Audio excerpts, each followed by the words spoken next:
Street స్టైల్లో ఎటువంటి sauce లేకుండా ఎలా ఎగ్ ఫ్రైడ్ రైస్ చేయాలో నేను ఒకసారి చూపిస్తాను. మీరు కూడా ఒకసారి ఇంట్లో ట్రై చేయండి.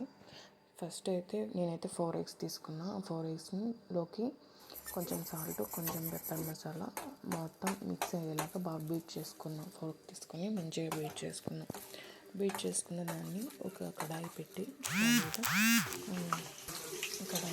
కడాయిలో కొంచెం ఆయిల్ వేసి ఏదైతే బీట్ చేసుకున్నామో దాన్ని మంచిగా కలుపుకొని అది లేయర్గా వస్తూ ఉంటుంది. అది బాగా బీట్ చేసుకున్నాం కాబట్టి ఫ్లఫీగా వస్తుంది.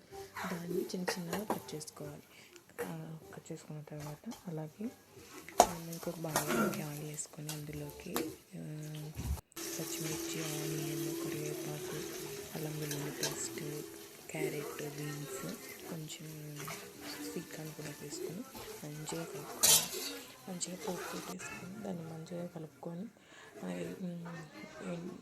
అల్లం వెల్లుల్లి పేస్ట్ వాసన రాకుండా, పచ్చి వాసన రాకుండా మంచిగా కలుపుకొని తర్వాత దాంట్లోకి కొంచెం మనం ఎంత కావాలో అంత రైస్ వేసుకొని రైస్ మొత్తం బాగా పొడిగా ఉన్నప్పుడు వేసుకున్న తర్వాత దాంట్లోకి కారం పొడి, కొంచెం ధనియా పౌడర్, గరం మసాలా పౌడర్ వేసుకొని మనం ఏదైతే ఎగ్ చేసుకున్నామో దాన్ని వేసుకొని అందులోకి కొంచెం కొరియాండర్ కూడా వేసుకొని మంచిగా స్ట్రీట్ స్టైల్ ఫ్రైడ్ రైస్ అయితే రెడీ అవుతుంది.